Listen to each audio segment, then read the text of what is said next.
சமீப காலமாக முஸ்லிம் திருமணங்கள்ல திருமணம் என்பது ஒரு அற்புதமான ஒரு வாழ்க்கை. அதனாலதான் அந்த திருமணத்தில் நம்ம என்ன துஆ செய்கிறோம்? பாரக்கல்லாஹு லக வ பாரக அலைக வ ஜமஅ பைனகுமா ஃபீ கைர். அல்லாஹ்வினுடைய அருள் உங்களுக்கு உண்டாகட்டும், அல்லாஹ்வினுடைய பரக்கத் உங்களுக்கு உண்டாகட்டும், நன்மையில் அல்லாஹ் உங்களை கைகோர்த்து வைக்கட்டும். ஒரு மனிதனினுடைய வாழ்க்கையில் அற்புதமான நாள் என்பது திருமணம். ரஹ்மத்தை கைப்பிடிக்கக்கூடிய நாள் அது. என்னுடைய பரக்கத்தை, என்னுடைய வாழ்க்கைக்கான பரக்கத்தை தேர்வு செய்யக்கூடிய நாள். ரசூல் சொன்னார்களே இல்லையா, ஒரு மனிதனுக்கு கிடைக்கக்கூடிய ஆக சிறந்த பொக்கிஷம் அல் மர்அத்து ஸாலிஹா, நல்ல மனைவி என்று அல்லாஹ்வின் தூதர் சொன்னார்களே, அந்த நல்ல மனைவியோடு வீடு கூடக்கூடிய நல்ல மனைவியை தேர்வு செய்யக்கூடிய நாள் அந்த நாள். அந்த நாளிலும் கூட அல்லாஹ்வினுடைய அருள் இறங்க வேண்டிய நாள் அந்த நாள். அந்த நாளிலும் கூட விளம்பர மோகங்கள். சமீப காலமாக எங்கிருந்து இந்த நோய் தொற்றியது என்று தெரியவில்லை. முஸ்லிம்கள், நல்ல முஸ்லிம்களிடத்தில், மார்க்கம் தெரிந்தவர்களிடத்திலும் கூட கட் அவுட் வைக்கக்கூடிய கலாச்சாரம்.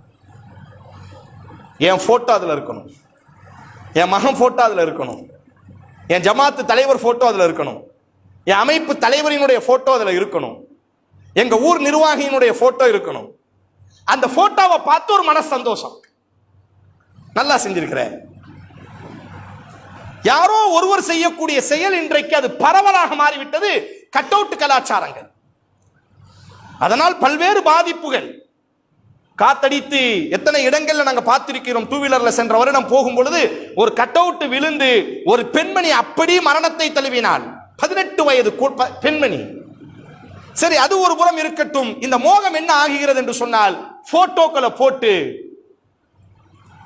இன்றைக்கு சமூகத்தில் கணவன் பெண் மணமகள் மணமகனினுடைய போட்டோக்களை போட்டு முஸ்லிம் திருமணங்கள் ஆடல்கள் பாடல்கள். என்ன காரணம்? ஒரு மெச்சனும். அவர் திருமணம் முடித்தார், அவர் திருமணம் நடத்தினார். எப்படி நடத்தினார் தெரியுமா? என்ன லாபம்? படைத்த அல்லாஹு அஸ்ஸ வஜல் திருமணத்தினுடைய நாளில் என் அன்பு பெற்றோர்களே, என் அன்பு சகோதர சகோதரிகளே, உங்களது குழந்தைக்கு நீங்கள் திருமணம் முடிப்பதாக இருக்கட்டும், உங்களுக்கு நீங்கள் திருமணத்தை தேர்வு செய்வதாக இருக்கட்டும், ஒன்றை மட்டும் யோசித்துக் கொள்ளுங்கள்.